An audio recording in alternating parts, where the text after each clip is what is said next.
오늘 우리가 읽은 이 성경 말씀은 예수님의 앞길을 예비하는 엘리야로 온 세례요한이 예수님을 증거하려고 요단강에서 세례를 줄 때 많은 사람들이 모여들었습니다.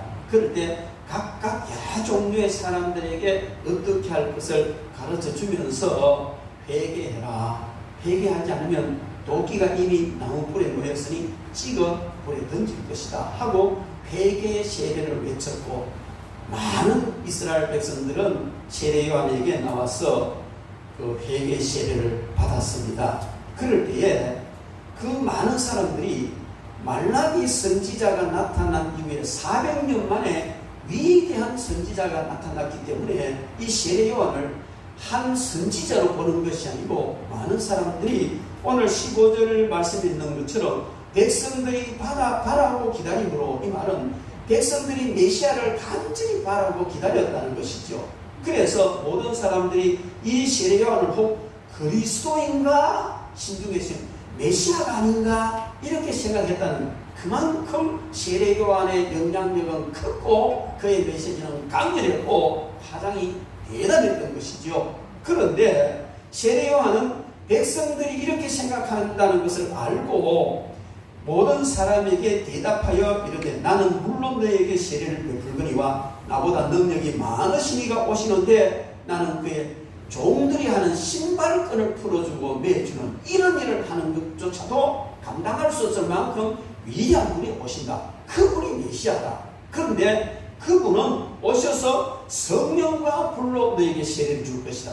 나는 물로 세례 주었지만 그분은 성령과 불로 세례를 주실 것이며, 또 손에 키를 들고 자기의 타작마당을 정결하게 하시는데 알곡은 모아 곡간에 들이고 죽정이는 꺼지지 않는 불에 던져 넣을 것이다. 이렇게 말씀하신 것이 오늘 이 성경 본문의 내용입니다. 우리는 지난주에 마태복음에 있는 오늘 본문과 똑같은 내용을 가지고 주님께서 키질하십니다 하는 제목으로 말씀을 들었습니다.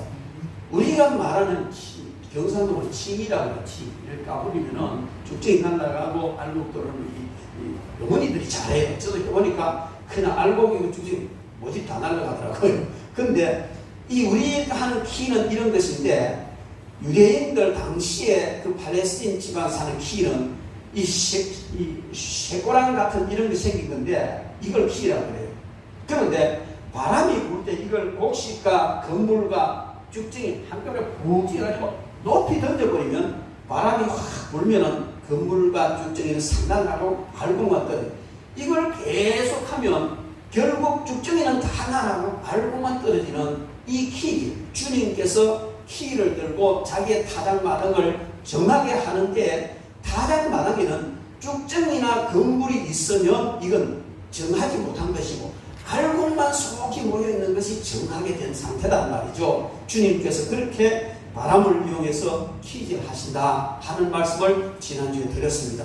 그렇습니다. 여러분, 주님은 어쩌면 지금 코로나19라는 이 바람을 이용해서 우리를 키질하시는데 알곡인지 죽정인지를 보시는 겁니다. 주님께서 키질하시는 목적은 딱 한 가지입니다. 건물과 죽정이는 다 날려보내기 위한 것이죠. 그래야 알곡만 남으니까. 여러분, 그런데 죽정이를 날려보내므로 주님의 타작마당이 정하게 된다는 겁니다. 그래서 주님께서 키질하시는 것은 목적은 죽정이를 날려보내기 위한 것이다.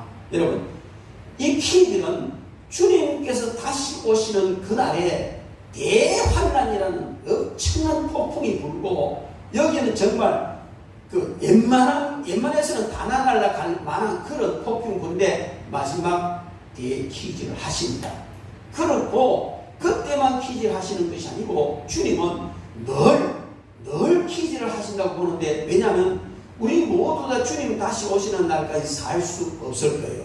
어쩌면 달리 말하면 우리 모두 다는 주님 오시는 날까지 살아있을 수도 있습니다. 주님 먼저 오실지 모르기 때문에 많은 신학자들은 우리 생애 가운데서 주님 다시 오시는 날을 맞이할 수 있으리라고 보는 사람도 있습니다. 어쨌든 주님 오시기 전에 우리가 죽는다면 죽는다면 우리는 우리가 한평생 산 그것으로 알곡으로 천국 갈 것인지 죽정이로 지옥 갈 것인지가 결정이 되어집니다. 그래서 주님은 마지막 대환란을 통해서 기질도 하시지만 지금 우리가 한평생 살아가는 삶의 여정 속에서 주님은 계속 우리에게 기질을 하시는 겁니다. 환란의 바람, 어려움과 시련의 바람을 불어서 우리가 계속 죽정인지 알곡인지를 시험하시는 그런 시련을 기질을 하시는데 주님께서 기질하시는 목적은 딱 한 가지입니다. 딱 한 가지, 알곡을 얻기 위함입니다. 주님의 관심은 다른 아무에게도 없습니다. 세상적으로 유명한 사람, 큰 부자, 성공한 사람, 유명인사 전혀 관심 없습니다. 단지 순수한 믿음을 가진 알곡 크기에만 주님이 관심이 있다는 겁니다. 여러분, 그러면 우리는 얼마나 행복합니까? 우리 모두는 알곡되었으니 주님의 관심을 온통 다 받는 저와 여러분이 된 줄로 믿습니다. 그래서 우리는 오늘 이 말씀을 통해서 알곡 성도가 되라 하십니다. 이런 제목으로 하나님의 말씀을 듣도록 하겠습니다. 여러분, 우리가 신앙생활을 하면서 열심히 신앙생활을 하고는 있지만 바르게 신앙생활을 하려고 몸부림을 치지만 가끔 가다가 시험에 빠지고 또 여러가지 성도답지 못한 일을 할 때 내가 과연 알곡일까? 아니면 어떻게 하지? 이런 생각도 해볼 수가 있습니다. 그렇다면 우리는 내가 먼저 내가 알곡인지 죽정인지 스스로를 살펴봐야 되고 어떤 대가를 치르더라도 우리는 알곡으로 남아있는 성도가 되어야 될 줄 믿습니다. 여러분, 그렇게 되기를 주의 이름으로 축원합니다. 우리 옆에 분과 인사합시다. 반드시 알곡 성도 되시기 바랍니다. 반드시 알곡 성도 되시기 바랍니다. 여러분, 그러면 알곡 성도는 어떤 성도이며 어떻게 해야 알곡 성도가 되는가 하는 것을 우리는 성경 중심으로 살펴보도록 하겠습니다. 먼저 알곡 성도는 속이 꽉 찬 성도다, 그렇게 볼 수 있겠죠. 알곡과 죽정이 그 모양은 같습니다. 근데 어떤 거는 그 모양이 좀 거무튀튀하고 표도 나지만 그러나 모양이 같다는 것이죠. 그런데 알곡과 죽정의 차이는 죽정이는 속이 텅텅 비어 있고 알곡은 속이 꽉 차 있다는 겁니다.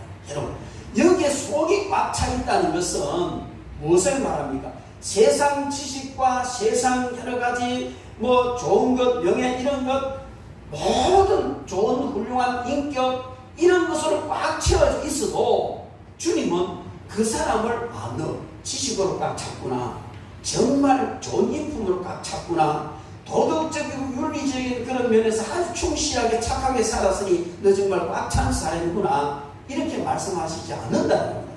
주님께서 속이 꽉 찬 알곡이라고 인정하는 그 사람은 어떤 사람이냐면 하나님의 말씀으로 꽉 차 있는 사람을 알곡이라고 말씀하십니다.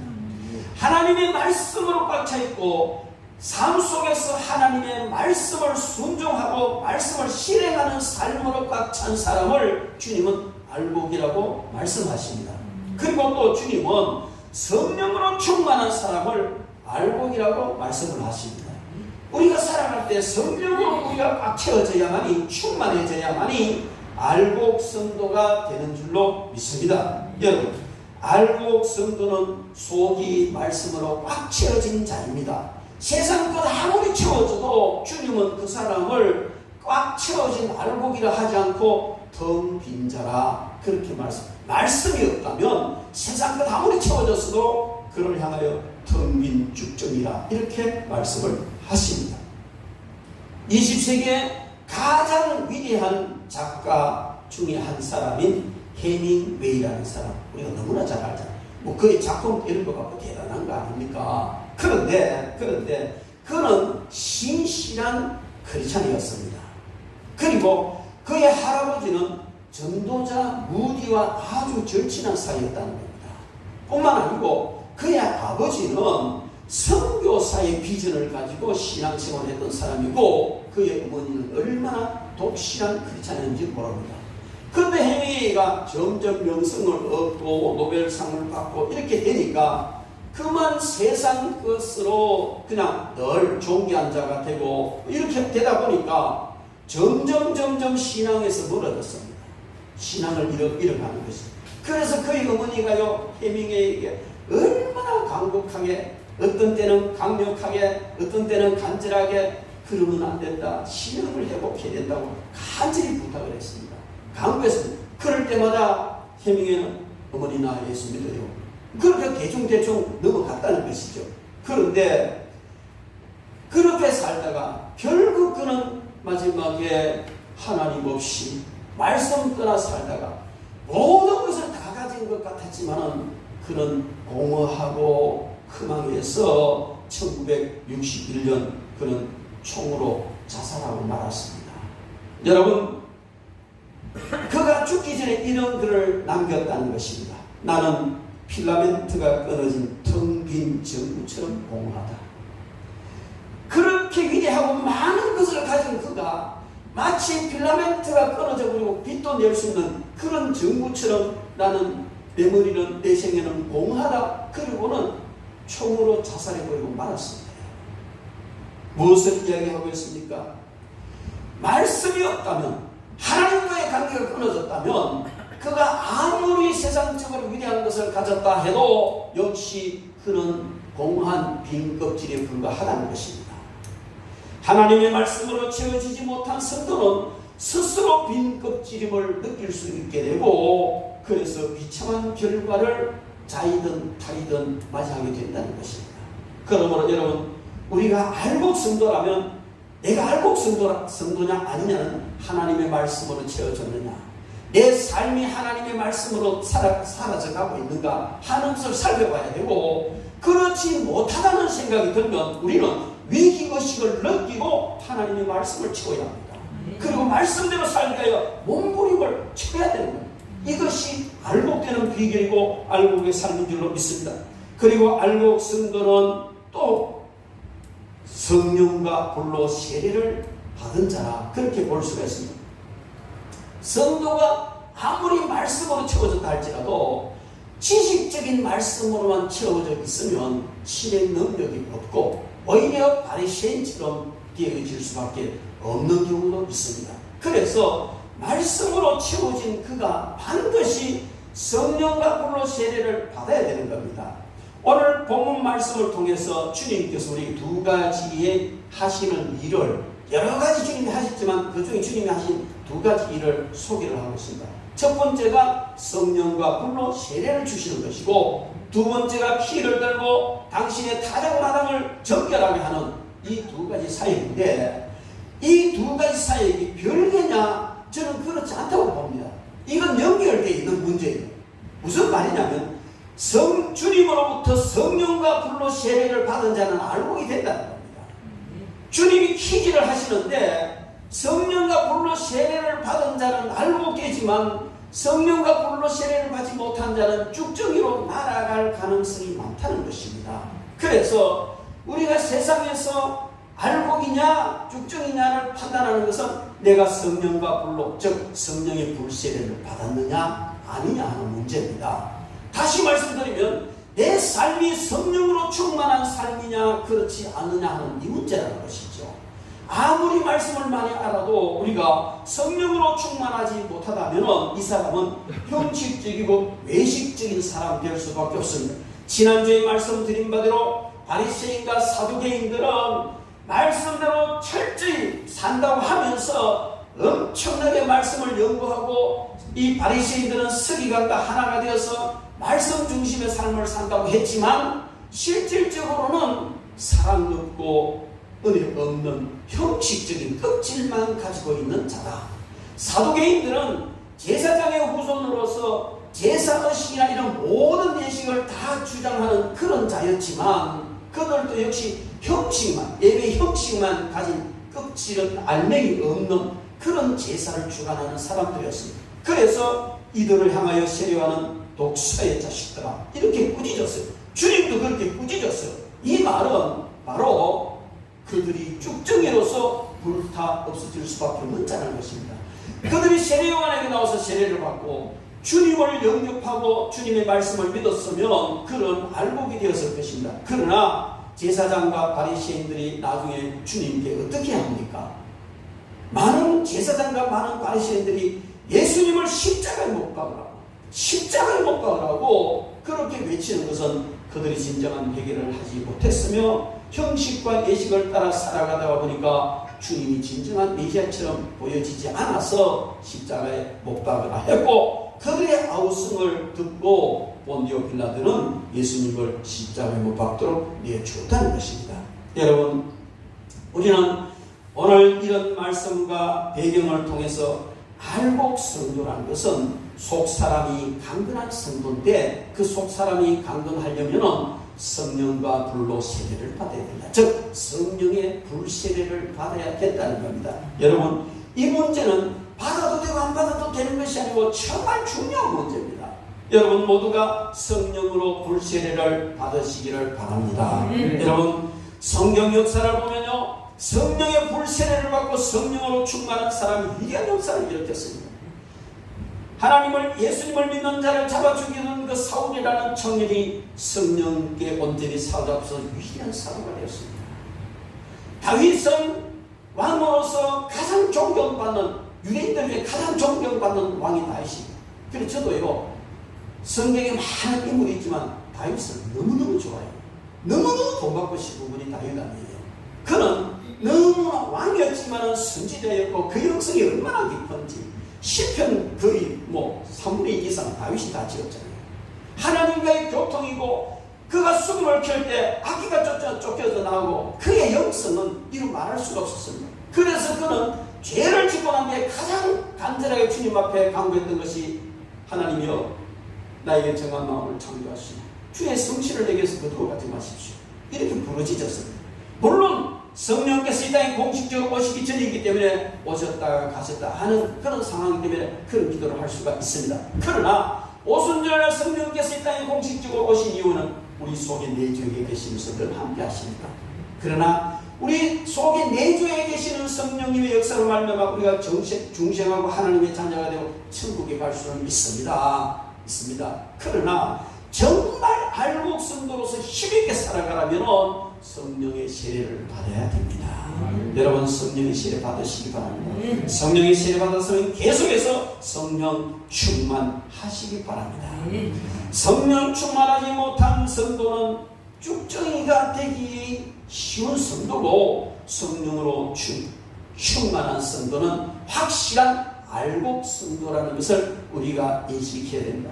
삶에서요, 지금 이 시대는요, 성령께서 우리를 인도해 가는 시대예요. 주님께서 가시면서 내가 가는 것이 너희 유익이다. 왜? 다른 보혜사를 보내줄 테니까.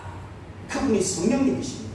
그래서 그분은 오셔서 지금 우리와 함께 하시고 우리 속에 내주에 계시고 우리에게 성령으로 불로 세례를 주시고 충만케 하셔서 강력하게 힘있게 어떤 환난의 바람 속에서도 우리가 넉넉히 이길 수 있는 능력과 힘을 주시는 그분이 성령님이시기 때문에 우리는 성령으로 충만해져야 될 줄로 믿습니다. 그리고 알곡과 죽정이는 어떻게 알며 어떻게 알곡이 되느냐면 바람에 날려보면 됩니다. 바람에 날려가는 자는 알곡 성도가 아니고 남아 도는 자가 알곡 성도라는 것입니다. 환난의 바람이 불면 알곡 신자와 죽정이는 분명히 구별이 됩니다. 여러분, 주님은 당신의 타작마당을 키질하신다. 환난의 바람을 일으키시고 알곡과 죽정이 건물을 사나워서 공중 높이 던져버리시는 겁니다. 이 죽정이와 건물들이 확실히 날아갈 만큼 주님은 높이 그냥 던져버리고, 이것이 주님이 하시는 키질입니다. 주님이 하시는 키질은 인정사정은 없습니다. 이 키질의 목적은 뭐냐면 죽정이를 날려보내기 위한 것입니다. 환난의 바람 속에서 죽정이가 주여 이 환난을 내게서 거두어 주시고 이 환난 중에서 나를 구원해 주셔서 아무리 외쳐도 주님은 거기에서 구원의 손길을 베푸시는 것이 아니고 오히려 환난의 바람을 더 세게 불어서 죽정이 날아가게 하시는 겁니다. 왜냐하면요, 주님의 키질은 쭉정이를 날려보내는 것이 목적입니다. 그래야 당신의 타작마당이 알곡으로만 정결하게 남기 때문에 그렇습니다. 여러분, 오늘 이 시대도 주님은 수시로 타작 환란의 바람을 불어일으키시고 우리를 높이 들어서 퀴즈를 하십니다. 코로나19라는 바람이 불 때 여러분, 이 바람을 주님께서 일으켰었다고 봅니다. 그리고 주님께서는 이 바람을 향하여 퀴즈를 하시는 겁니다. 엄살 부려서도 안 되고요. 다른 어떤 것으로도 안 됩니다. 다만 이런 환란의 바람에서는 그냥 남아 돌아야 돼. 살아남아야 돼. 알곡으로 남아야 된다는 것과 쭉정이가 되는데 왜 쭉정이가 왜 생기느냐? 이분은 뭐 교회에 대해 전문적으로 연구하시고 그 가르치는 분인데 이분이 그런 말을 했어요. 쭉정이가 생기는 것은 여러 가지 이유 때문에 벼를 심어서 자라서 이삭이 나오고 또 곡식이 맺혀서 그 벼가 맺혀서 꽃이 피고 그게 결실이 돼서 그 안에서 자라서 알곡이 되는데 이 전체적인 과정에서 쭉정이가 생기는 여러 가지 이유 때문에 그렇다는 거예요. 제가 이걸 읽어보고요 놀랐어요. 이게 어쩌면 하나님께서 자연의 모든 원리와 섭리를 우리 신앙과 영적인 명을 이렇게 딱 들어맞게 해놓으셨을까 하는 생각이에요. 여러분, 이 최혜준 박사가 하는 말은 쭉정이가 생기는 그 이유 중에 첫 번째가 여러 가지 병 때문에 그렇다. 이삭도열병, 입집 무늬 마름병, 흰잎 마름병, 키다리병, 깨시무늬병, 바이러스 이런 것으로 해서 이 벼가 쭉정이가 된다. 이 병에 감염된 그 씨알은 쭉정이가 되는 그게 속에 알이 생길 수 없다는 겁니다. 그리고 벼꽃이 필 때 벼꽃 피는 건 그 뭐 오랜 시간이 필요한 짧은 시간인데 그 타이밍에 비가 내리면은 꽃가루 가지를 못해서 그게 안 돼가지고 그냥 쭉정이가 되는 경우가 있다는 겁니다. 그리고 기온이 너무 높거나 기온이 너무 낮아서 꽃가루가 제대로 형성되지 않으면 그게 쭉정이가 된다는 겁니다. 뿐만 아니고 지나치게 벼알이 많이 열려가지고 한 송이 보통 160개, 180개 열리잖아요. 한 가지. 근데 너무 많이 벼알이 붙어가지고 자기들끼리 영양분을 서로 먹으려고 그런 그 다툼이 일어난대요. 그 식물도. 그래서 빨아먹는 놈은 알곡이 되고 빨아먹지 못하는 놈은 껍질이 쭉정이로 남는다는 거죠. 그리고 심한 태풍이나 마른 바람의 피해로 벼꽃에 이상이 생겨도 쭉정이가 된다는 겁니다. 날씨가 감으로써 물이 공급이 안 돼 영양분이 제대로 공급되지 못하면 쭉정이가 된다는 겁니다. 뿐만 아니고 또 특별한 것은 이분이 연구를 해보니까 뭐냐면 맞지 않는 다른 품종끼리 접종이 되면 그 접종된 그 씨를 심으면 쭉정이 많이 나옵니다. 예를 들어서 A라는 품종이 있고 이 논에는 A라는 품종을 심고 저 논에는 B라는 품종을 심었는데 이게 서로 잘 맞지 않는 품종인데 여러분 벼씨는 꽃이 필 때 바람이 불어서 벌꿀이 하는 게 바람이 불어서 접종이 되는 겁니다. 그 꽃가루 맞이 되는 거예요. 근데 이것들이 서로 불어가지고 저게 날라오고 이게 날라오고 그 접종이 돼가지고 벼가 생기면 그때는 그게 충실하게 되는데 그것을 벽시로 해서 심으면 그 다음 해에는 쭉정이가 많이 나옵니다. 그 품종에서 쭉정이 많이 나옵니다. 그래서 벽시 보를 때요. 저도 촌에 사는 아버지가 벽시 보를 때는요. 거의 신앙적인 차원으로 정성을 들이면서 보르고 담그고 그 모자라고 하더라고요. 아, 벽시가 이렇게 중요하구나 하면서 봤어요. 여러분, 하나님께서 이렇게 자연을 통해서 어떻게 하면 어떤 경우에 이 껍질이 쭉쭉이게 생기느냐 이것을 최 박사가 이해한 것을 저는 성경 쪽이니까 성경에 대입을 시켜봤어요. 신앙에다 대입을 시켜보니까 너무 딱 맞는 거예요. 여러분, 성도가 왜 쭉쭉이가 되느냐? 각종 질병으로 쭉쭉이 된다. 영적인 질병은 뭡니까? 시험이에요. 시험과 죄악이라고. 우리 성도들이 시험을 이기지 못하면 쭉정이가 되고 죄를 계속 지으면 쭉정이가 된다는 마귀의 미혹입니다. 질병은 마귀의 미혹에 노출되어 있으면 결국 나중에 쭉정이로 남을 수밖에 없다는 것입니다. 그리고 기후와 기온입니다. 이것은 이 환경을 말하는데, 여러분, 성도들이 환경을 이겨내지 못하면 쭉정이가 된다는 겁니다. 목사님, 사정이 그런데 어찌 계십니까? 저들 어찌 계세요? 주님께 물어보십시오. 저는 주님께 듣는가 봅니다. 왜? 그건 내 소관이 아니거든요. 목사님, 내 사정이 이런데 오늘 주일날 교회 못 가겠습니다. 주님께 물어보세요. 저 어떻게 했어요? 주여, 저 성도 오늘 교회도 못 왔지만 그러나 불쌍히 여겨주시고 복을 주시고 저는 그런 기도 잘 못하거든요. 주님께 물어보고 주님과 해결해라. 그래서 저는 맡깁니다. 여러분, 살다가 보면은 성도가 살아가는 환경이 정말 다양합니다. 이런 환경 때문에 환경을 이기지 못해서 죽정이 같은 성도가 되는 경우가 있다는 겁니다. 그리고 지나치게 배알이 많아서 서로 간에 그냥 그 영양 쟁탈전 하다가 죽정이 된다는 거죠. 오늘 교회 안에서요, 이 쟁탈전요, 참 성도끼리 쟁탈전 하다가 시험 들어서 안 나가. 어떤 사람 전타니까 장로 꼬라지 비기 싫어가, 목사 꼬라지 비기 싫어. 안 나온다는 거예요.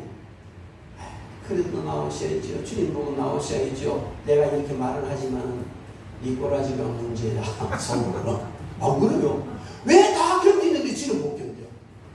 이렇게 성도 간의 부딪힘 때문에 쭉정이가 되는 그런 경우가 있다는 게 여러분 많습니다. 정말 주의해야 되죠. 그리고요, 태풍이나 마른 바람 때문에 쭉정이 되는데 이 환난을 이기지 못했어.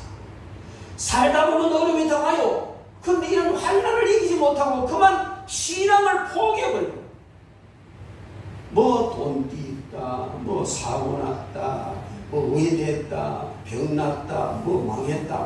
여러분, 그거는 당신 혼자만 받는 것이 아니고 모든 사람이 다 당하는 거쳐가는 그런 길이고 맞이할 수밖에 없는 환난이란 말이에요.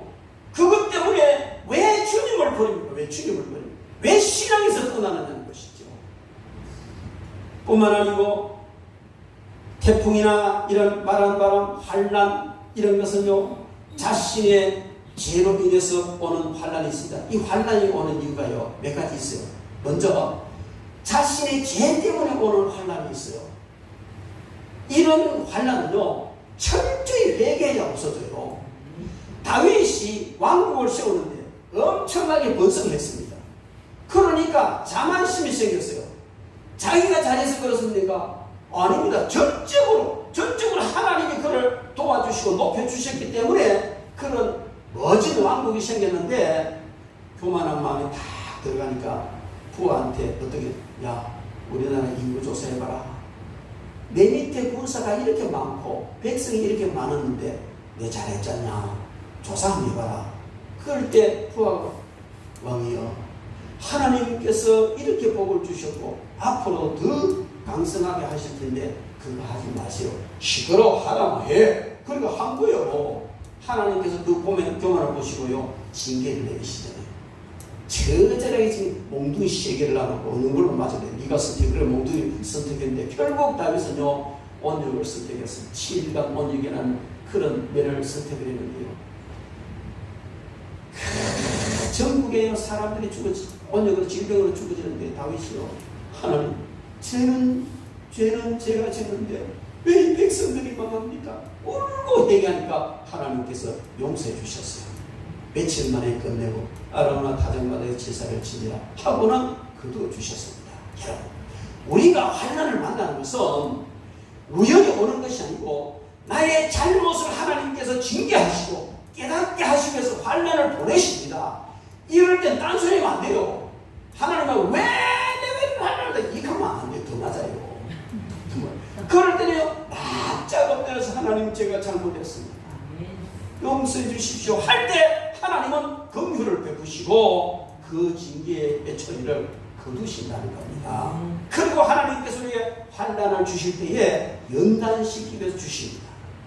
더 강한 성도로, 더 능력 있는 성도로 승리하고 어떤 곳에 집어넣어도 승리하는 사람 만들기 위해서 주님은 연단시키는 겁니다. 다니엘의 세 친구 사드락과 메삭 아벳느고는요, 이 느부갓네살이 시험 큰 자기의 신상을 절하지 않는다고 평소보다 7배나 더 뜨거운 풀무불수 갖다 집어넣습니다. 여러분, 믿음으로 살고 우상을 숭배하지 않고 하나님 외에는 어떤 자에게 절하지 않는다는 이들의 굳건한 믿음, 그만하면 됐잖아요. 그런데 하나님은 그들에게 더 강한 믿음을 주시기 위해서 너희들이 정말 나만 섬기느냐? 이런 엄청난 권세 아래 너희들 복종하지 않느냐? 하고 시험을 하셨는데 불문불석에 집어넣습니다. 그들은 던져졌습니다. 느부갓네살에게 뭐라고 말합니까? 왕이 우리를 불문불석에 던져놓으면 살아계신 하나님께서 우리를 그 불문에서 건져내실 겁니다. 이런 확실한 믿음이 있었어요. 그리고 건져내시지 않을지라도 그리하지 않으실지라도 우리는 왕이 만든 신에 절할 수 없습니다. 뭐지 신앙 아닙니까? 하나님은 이렇게 신앙생활 잘하는 그들에게 또다시 불무라는 환난 속에 집어넣으시는, 내가 하나님을 믿고 내 나름대로 신앙생활 열심히 하는데 왜 나에게 이런 어려움이 옵니까? 왜 다른 사람도 하는 이런 혹독한 시련이 왜 저에게 옵니까? 여러분 감사하십시오. 죄를 지어서 오는 것이 아니라면 감사하십시오. 더 빛나게 불수물에는 정금 같은 신앙을 만들기 위해서 하나님은 이런 환난을 주시는 줄 믿습니다. 그리고 마지막으로 하나님은 오늘 본문에 나오는 희질하기 위한 환난이 있습니다. 희질하기 위해서 환난의 바람을 불고 우리를 그 시험 환난 바람 속에 높이 던져버리면 여기서는 방법 없습니다. 여기서는요, 날려가느냐 알곡으로 남아있냐, 이 길 외에는 없습니다. 날려가버리면 바로 불에 갖다 집어넣는 것이고 남아있으면 천국 곳간에 들어가는 겁니다. 우리가 죄 때문에 오는 환난도, 주님께서 시련 연단시키서 오는 이런 환난도, 그럴 때 우리가 믿음으로 살고 거기서 승리하면 마지막 우리에게 주는 이런 희지라는 환난에서는 알곡으로 남을 수가 있습니다. 그러나 죄 때문에 오는 환난, 주님께서 연단시키는 이런 환난, 이런 환경에서, 이런 태풍 때문에 쭉정이가 되듯이 이런 환난에서 이겨내지 못하면 우리는 여지없이 날아가 버리는 쭉정이가 될 수밖에 없다는 겁니다. 여러분, 어떤 어려움과 환난이 오더라도 여러분은 넉넉하게 이겨내시기 바랍니다. 그리고 영양분 공급받지 못해서 쭉정이가 된다는 것이죠. 물이 충분하지 못하거나 영양분이 빼앗겼거나 어떤 이유든지 공급되는 영양분을 받지 못하면 쭉정이를 남고 그 영양분을 받아들여서 차곡차곡 쌓아간 것이 알곡이라는 것입니다. 여러분, 이 영양분이 무엇입니까? 성도들에게 영양분이 무엇입니까? 그건 하나님의 말씀이에요. 성도들에게 영양분, 하나님의 말씀 외에는 그 어떤 것도 없습니다. 그래서 우리는 하나님의 말씀을 먹어야 되고 말씀대로 살아야 됩니다. 성경 공부가 그래서 중요한 거예요. 성경 읽는 것이 그래서 중요한 거예요. 여러분, 세상적인 가치관과 세상 상식과 깐으로 예수를 믿다 보면 환난의 바람에서 여지없이 날려갑니다. 그러나 하나님의 말씀으로 차곡차곡 내면을 쌓은 사람은 어떤 환난이 와도 말씀 위에 굳게 섰기 때문에 날려가지 않는다는 것입니다. 여러분, 성경 공부 중요합니다. 설교 듣는 것 중요합니다. 성경 읽는 것 정말 중요한 거예요. 우리는 여기에 등한히 하지 말아야 될 줄 믿습니다. 그래서 제가 이제 오후 시간에는 찬양 부르고 간단하게나마 제가 성경 공부 하잖아요. 여러분, 오후에는 뭐 예배당에 성경 공부하는데 아닙니다. 내가 여기에 참여한 만큼 영양분을 공급받는 거예요. 그냥 슬쩍슬쩍 시에 나간 만큼 영양분을 공급받지 못하는 거예요. 우리는 하나님의 말씀의 영양을 채우는데 게을리하지 말아야 될 줄 믿습니다. 성경을 지식적으로 아는 것만으로 영양분이 될 수가 없습니다. 말씀대로 살아낸 그것만이 진정한 영양분이 되는 것입니다. 뿐만 아니고 마지막으로요, 이 축정이 되는 것은 품종 문제라는 겁니다. 이것저것 교잡해가지고 자연적으로 교잡했는데 전원의 꽃이 인원의 꽃이 뭐 이 꽃가루 날라가지고 이상한 병종이 생긴다. 이거 심으니까 쭉정이 많이 나오더라. 이 박사가 농학 박사가 한 얘기예요. 여러분, 이게 영적으로는 무엇을 의미하느냐? 교잡 해산 이것저것 섞어서는 안 된다. 이스라엘 백성들이 하나님께 징계를 받은 이유는 하나입니다. 그들이 우상을 숭배했기 때문에 그렇습니다. 그들은 하나님만 섬기라는 이 사명을 받았고 하나님의 자녀들이고 하나님의 선비였습니다. 그런데 하나님은 보이지 않거든요. 그래서 하나님께서요, 쉽게 명령 어떤 것이든지 형상을 만들어 섬기지 마라. 우리는 우상 숭배하면 절에 절하고 마무리에 절 이런 거지만요, 성경에서 말하는 우상 숭배라는 건 하나님이라고 섬기면서 형상을 만들면 그게 섬기면 그게 우상 숭배예요. 아론이 금송아지를 만들어 놓고 뭐라고 말했습니까? 이것이 너희를 여호와에서 인도한 하나님이다. 섬겨라 절해라. 그럼 먹고 놀고 뛰더라고요. 하나님께 대노해서 징계를 했습니다. 우리는 하나님을 보이지 않는 분이에요. 우리 육안의 눈으로 볼 수가 없는 그런 분이에요. 너무나 거룩하고 존귀하기 때문에 우리 눈으로 볼 수 없습니다. 그런 하나님을 보이지 않는다고 해서 금송아지를 만들고 바알을 만들고 아세라 행성을 만들고 이렇게 만들어놓고 보이니까 복줄만 하네 뭐가 있는 것 같네. 거기 가서 절하면 그게 뭐냐면 양다리 걸치지 않으면 하나님도 섬기고 우상도 섬기고 교잡이에요. 성도가 쭉쭉이 되는 이유는 하나님만 섬기고 하나님에게 절대적인 가치를 드려야 되는데 우상에게도 가치를 주고. 요즘 교회 되게 웃기는 사람 많아요. 자기들은 특히 이 기장 쪽에 이 신학교에서요, 오래전에요 기장 신학교에 신학교를 말하지 않고 그 기장 쪽 신학교에 신학생들이 어디 가서 절에 가서 수련했어요. 법당 앞에 쭉 뛰어가지고 참배하고 그 미친 짓 하는 수련을 하는 사진이 내놔요. 미쳤잖아요. 그런데요, 그 기사를 쓰는 사람이 어떻게 썼는지, 이야, 역시 기장 쪽 신학생들은 멋지다. 독선적이지도 않고, 풍월적도 알고, 절도 품고, 찬조도 품고 다 하고, 이런 사람들이 지도자가 돼야 앞으로 한국교회가 희망이고 한국 희망이다. 이렇게 글을 딱 써놨어요. 여러분, 멍청한 사람들은요, 그 글과 그 사진 보고요, 감동받습니다. 저는 속을 비무신 같은 것들, 쪼다 같은 것들, 속을 그리겠어요. 여러분, 하나님은 나 외에 다른 신을 내게 이렇게 말지니 참 신앙과 참 진리는요, 타협이 있을 수 없고 섞일 수가 없어요. 삶은 양해를 하고 삶 속에서는 얼마든지 품고 사랑해야 되지만 섬김의 대상인 신에 대해서만은 철저히 하나예요. 그래서 하나님이 아니고 하나님 교잡하면 안 됩니다. 왜 쭉쭉이가 되느냐? 양다리 걸치기 하기 때문에 쭉쭉이 되는 거예요. 세상도 좋고 하나님도 좋고 세상에 갔다가 세상의 가치를 두었다가 그냥 하나님께 가치를 두었다가 이러니까 쭉쭉이가 되잖아요. 여러분, 우리는 여기서 명심해야 될 것이 있습니다. 뭐냐면요, 예수님은 비유를 통해서 가라지와 알곡의 비유를 말씀하셨어요. 가라지는요, 이게 알곡과 모양도 다르고 근본이 다릅니다. 영적으로 대입하면 가라지는 하나님을 믿지 않는 자예요.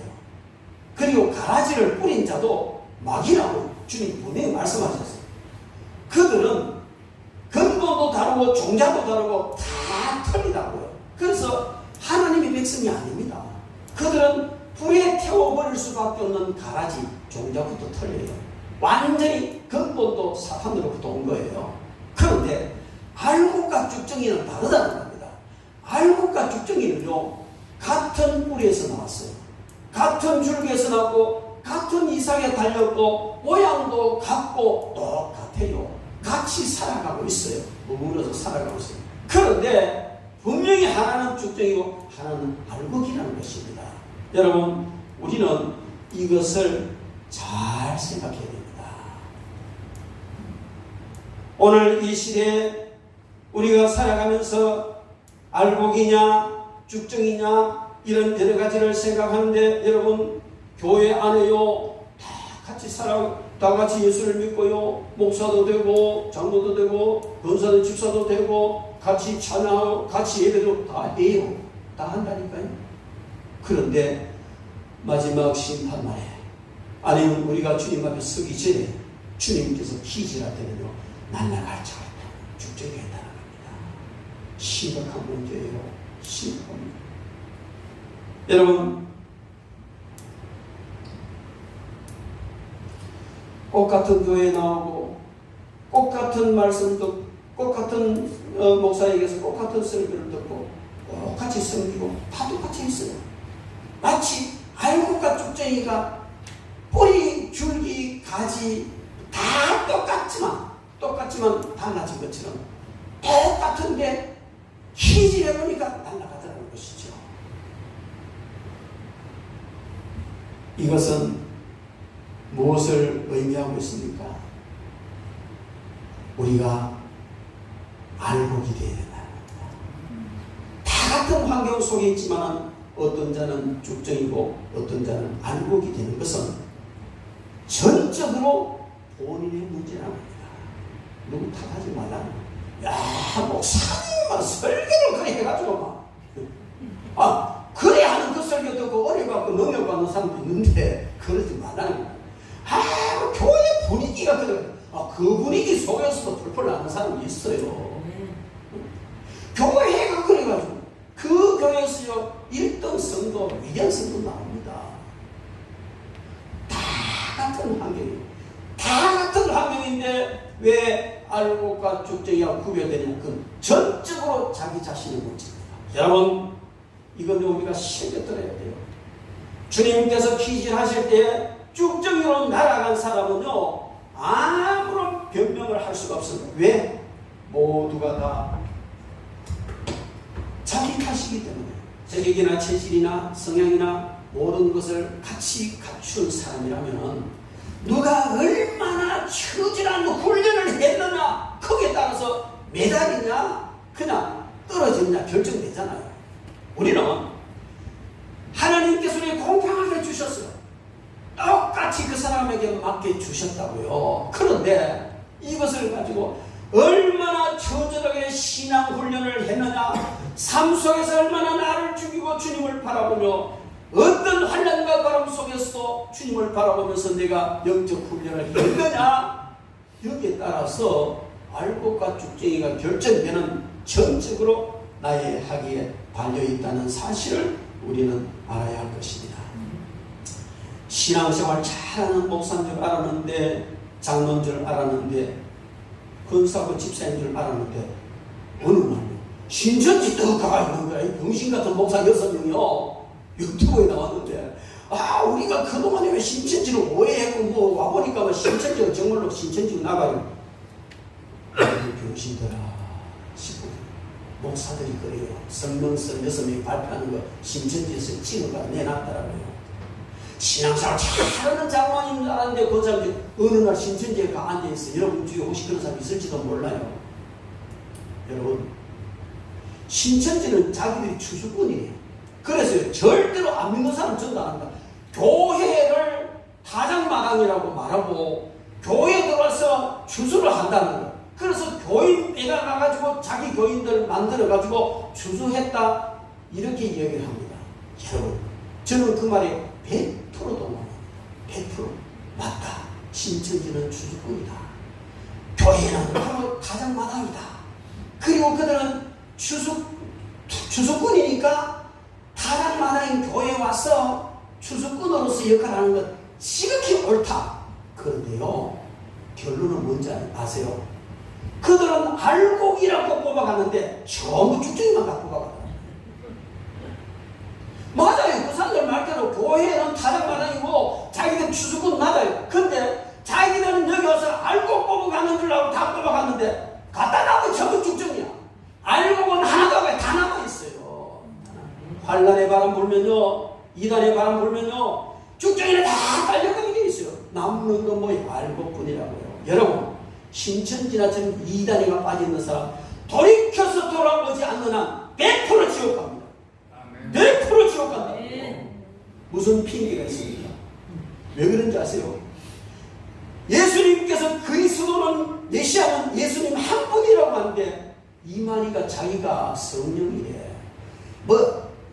약속의 목자 어디 빙 돌려보면서 소리 하는데 결론은요 이만희 자기가 성령이라는 겁니다. 여러분 성부 성자 성령님은 하나님이란 말이에요. 이만희 자기가 하나님이라는 거예요. 예수님이 완성하지 못한 그 사역을 지가 성령 지가 완성한다는 거예요. 그러니 이난이죠. 그러니까 거기 따라가는 사람은 전부 다 지옥 가는 거예요. 저는요 확실히 장담합니다. 이만희가 코로나19 때문에 나가 덜덜덜덜 떨면서 그냥 카메라 앞에 절을 하고 누가 눈물 질질 짜고 아이고 꼬라지 하면 저기 성령이라고 저걸 성령이라고 믿는 그 인간들은 막 목사지만은 막 좀 심한 소리 합시다. 고립이 있어. 텅텅 비어서 속에 뭐가 되는지 모르겠어. 동그란 놈 같아. 여러분 왜 제가 이런 얘기하는 줄 아세요? 정말요 추수 끊어놓아서 알곡 갖고 갔는데 전부 쭉쟁이 다 빼갔어요. 남는 자는 알곡인 줄 믿습니다. 여러분 우리는 알곡으로 남아야 될 줄로 믿습니다. 여러분 우리는요 정말 이 알곡 성도들은 어떤 어려움이 와도 그냥 남습니다. 그러나 쭉쟁이 같은 성도들은요 날아가요. 교회에 조그만 어려운 일이 있어도요 도망갈 꿈리부터 합니다. 근데 알곡 성도들은요 주님한테 붙들어 기다. 왜? 주님이 교회가 주님 몸이니까 그만큼 소중합니다. 쭉쟁이 비슷한 성도들은요 도망갈 구실만 찾고 떠나갈 만반의 채비를 다니가 신발끈을 묶고 언제든지 기회면서 도망가려고 해요.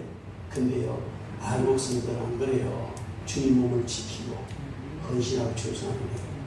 제가요 우리 김희한 장로님하고 최경 권사님하고 오세가 하는 말 중에 제일 너무너무 행복하고 듣기 좋았던 말이 뭔지 아세요? 목사님 우리 여기 말뚝박 왔습니다. 말뚝박 같아요. 물론 저한테 말뚝박은 아니고 습성교회 주님 몸된 습성교회 말뚝박 같다는 그 말이 얼마나 좋던지.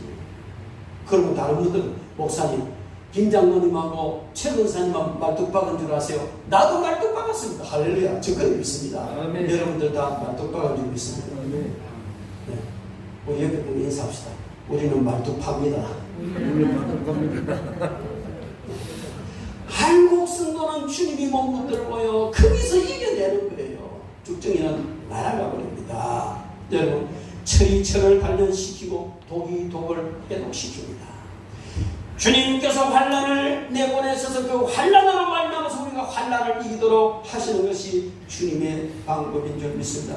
환난 때 여러분 믿음으로 승리하시기 바랍니다. 리비아 데스로 공사라는 공사를 지금 리비아에서 하고 있는데요. 1953년 리비아 영토에서요 석유 탐사를 하는데 깊이 파다 보니까 그 밑에 나일강 200년도 흘러가는 만큼 많은 물이 그 매장되어 있는 거예요. 그래서 리비아 정부에서요 이 대수로 전무후무한 그냥 그 대수로 공사를 이제 수준한 데서 우리나라 동아분석 땄어요. 1차, 2차, 3차, 4차까지 진행하는데요. 뭐 다 설명할 필요 없고 벌써 2차까지 진행이 됐어요. 그 땅속 깊은 그 물을 뽑아내가 지중해 연안에 우리나라 면적 6배나 되는 그 사막을 농토로 만들 야심찬 계획을 진행시키고 있습니다. 여러분 물 한 방울 없는 겉으로 보기에는 사막에 불과하지만은 그 깊이 들어가 보니까 나일강에 200년 동안 흐르는 엄청난 수량이 매장되어 있다는 겁니다. 여러분 우리에게 다가오는 사막같이 근근하고 도무지 보기 되지 않는 것 같고 해결책이 없는 것 같은 환난과 그런 시련과 그런 환경이 우리 앞에 다가온다 할지라도 엎드려 기도하세요. 기도로 파고 영적으로 파고 들어가면 그 속에 엄청난 매장의 그런 하나님의 축복이 매장되어 있는 줄로 믿습니다. 환난은 그렇게 오는 겁니다. 여러분 모세는 척박한 호렙산에서 약속의 가나안을 바라보았고 엘리야는 메마른 땅 그 시냇가 갈멜산에서 하나님의 그 놀라운 손앞길을 바라보았습니다. 사도야는 밤모습에서 처절한 박해와 고통 속에서 미래에 오신 주님을 바라봤습니다. 우리가 바라보는 것은 지금 현재 어려움과 역경뿐만 아니라 그 다음에 오실 주님을 바라보아야 될 줄 믿습니다. 마지막으로 알곡은 심어보면 압니다. 죽정이는 심으면 바로 썩어서 끝납니다. 알곡은 심으면 썩어서 삭이 납니다. 여러분, 재생산입니다. 알곡은 재생산합니다. 영혼을 재생산합니다. 그리고 삶에서 아름다운 성령의 열매를 재생산합니다. 그리고 알곡은요, 부서질 때 진정한 가치를 드러냅니다. 하나님 일이 그냥 있으면 하나이지만 부서져서 가루가 되면 빵을만 뜯고 유용하게 쓰여집니다. 여러분, 우리 그리스도인들은 정말 알곡은 끝내는 부서져야 된다는 겁니다. 히브리 교문에 하나님은 부서진 것들을 사용하신다는 말이 있습니다. 하나님은 부서진 만큼 씁니다. 기독교는 죽음을 통해서 살고 부서짐을 통해서 새롭게 되어지고 깨어짐을 통해서 세입받고 바람을 통해서 바르게 정립되는 종교입니다. 여러분, 우리는 오늘 주님께서 주신 이 말씀을 통해서 정말 내가 알곡인지를 살펴봐야 되고 또 내가 반드시 알곡으로 남아있어야 되는 너무나 중요한 문제예요. 세상 잠깐 끝납니다. 여러분, 우리가 남은 생에 살면 얼마나 살겠어요? 저도요, 한 20년 살면 뭐, 근데 정확하게 한 25년 살겠지. 왜 웃으십니까? 주님과 감동을 받았어요. 기도하다 받긴 하는 소리인데, 어쨌든 제가요, 이 부산에 온 지가 한 10년? 네, 10년 정도 됐어요. 근데 어제 온 것 같아. 대구에서 우리 부산으로 와서 10년 정도 됐는데 어제 온 것 같아. 근데 25년 해봐야 뭐 극복하면 끝나겠구나. 주님 앞에 가는 거예요. 여러분도 마찬가지입니다. 금방 주님 앞에 서게 됩니다. 알곡으로 써야 되는 겁니다. 네. 25년 이전에 주님이 오실지도 모릅니다. 그때 우리는 주님을 알곡으로 써야 됩니다. 날아갈 준비하지 마시기 바랍니다. 남을 준비하세요. 그래서 정말 우리는 알곡 성도 속이 꽉 차, 말씀과 성령으로 속이 꽉 차고 또 그냥 어떤 환난의 바람에서 남아있고 또 심었을 때 삭이 나고 또 깨어져서 유용한 그런 성령의 열매 많은 희생을 우리가 삶에서 드러내는 그런 알곡 성도가 되어서 주님을 기쁘시게 하고 천국에서 영원토록 낙을 누리는 그런 저와 여러분 되기를 주님의 이름으로 축원합니다.